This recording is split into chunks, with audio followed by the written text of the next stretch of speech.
নমস্কার বন্ধুরা, আমি শর্মিষ্ঠা কিচেনে সবাইকে স্বাগত। আজকে আমি আপনাদের সঙ্গে আলুর পরোটার রেসিপি শেয়ার করব।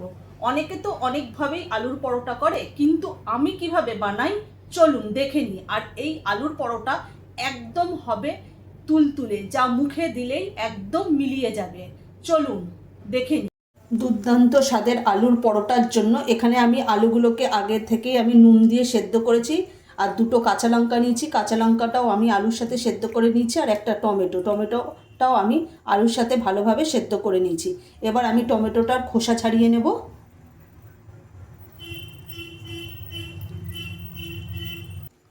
আমি টমেটোটারও খোসা ছাড়িয়ে নিয়েছি। আর আমি যে দুটো কাঁচা লঙ্কা নিয়েছিলাম, সেই কাঁচা লঙ্কা দুটোরও আমি খোসা ছাড়িয়ে নিয়েছি। এবার আমি আলুগুলোকে হাতের সাহায্যে ম্যাশ করে নেব।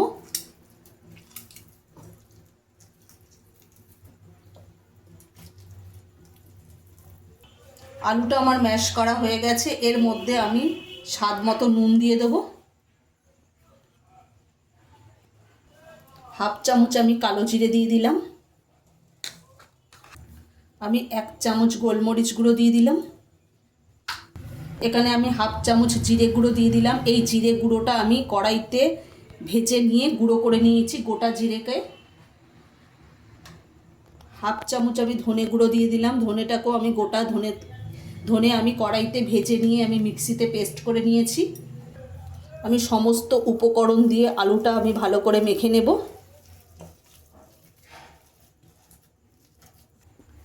আমার আলুটা ভালো করে মাখা হয়ে গেছে মশলার সঙ্গে। এর মধ্যে আমি ময়দা দেব, অল্প অল্প করে ময়দা দিয়ে মেখে নেব। আমি আগেই জল ব্যবহার করব না।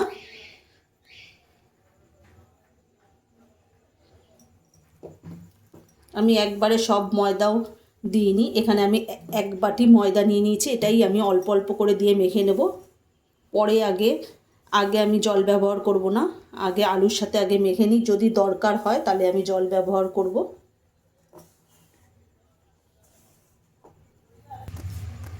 আমি অল্প একটু জল ব্যবহার করলাম এখানে, খুব সামান্য পরিমাণে জল। এবার আমি ময়দাটাকে ভালো করে মেখে নেব আবার। এবার আমি একটুখানি হাতে করে তেল নিয়ে আমি ময়দার সাথে মাখিয়ে নেব।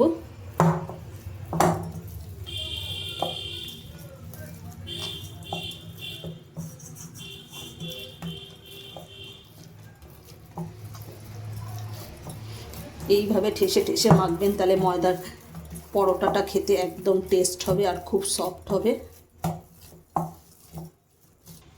আমার ময়দাটা মাখা হয়ে গেছে, দেখুন কত সুন্দর হয়েছে। এবার আমি 30 মিনিট রেস্টে রেখে দেবো। 30 মিনিট পর আমি ফিরে আসছি। আমি 30 মিনিট পর ফিরে এসেছি। এবার আমি ময়দাটার থেকে লেচি কেটে নেব। আমি এটাকে দুটোকে অর্ধেক করে নিলাম। আমি একটা বেলনি চাকি নিয়ে নিয়েছি। আপনারা তেল দিয়েও বেলতে পারেন বা ময়দা দিয়েও বেলতে পারেন, সেটা আপনাদের পছন্দ মতো আপনারা বেলে নেবেন।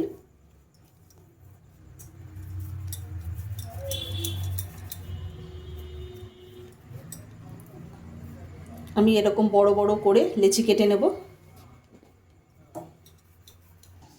আমি একটা লেচি নিয়ে নিয়েছি আর ময়দাও নিয়ে নিয়েছি। আমি ময়দা দিয়ে বেলে নেব, আমি তেল দিয়ে আর বেলছি না।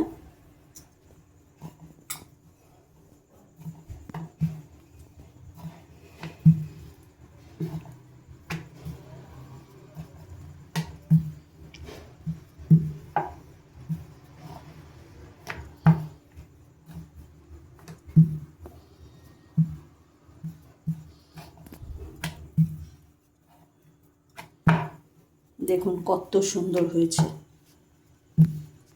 এইভাবেই আমি সমস্ত আলুর পরোটাগুলোকে আমি বেলে নেব। আমার 3টে পরোটা বেলা হয়ে গেছে, দেখুন কত সুন্দর হয়েছে। এবার আমি এটা ভেজে নেব। আমি গ্যাসটা ধরিয়ে দিয়ে তাওয়াটা বসিয়ে দিয়েছি। এবার আমি এর মধ্যে একটা পরোটা দিয়ে দিলাম। প্রথমে আমি আগে রুটির মতো ভেজে নেব। আমার একদিক ভাজা হয়ে গেছে, আমি উল্টে দিলাম। এবার আমি অল্প অল্প করে তেল দিয়ে দেবো চামচ দিয়ে।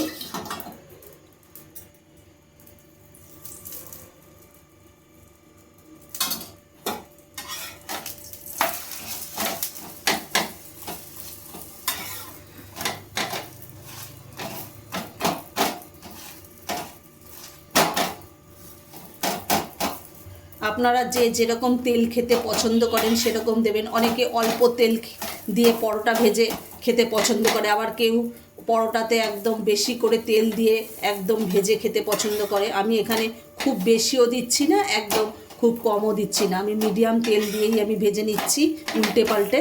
দেখুন কত সুন্দর আবার ফুলছে, দেখুন আর কত সফট, একদম মুখে দিলেই মিলিয়ে যাবে। আপনারা একবার অবশ্যই এইভাবে আলুর পরোটা বানিয়ে খেয়ে দেখবেন। আমার আর একটা পরোটা ভাজা হয়ে গেছে।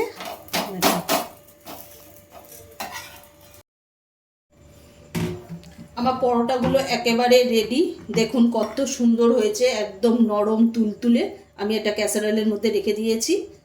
আজকে যদি আমাদের এই আলুর পরোটার রেসিপিটা যদি ভালো লাগে থাকে তাহলে লাইক, কমেন্ট, শেয়ার এবং সাবস্ক্রাইব করতে ভুলবেন না। অবশ্যই বাড়িতে বানিয়ে খেয়ে দেখবেন।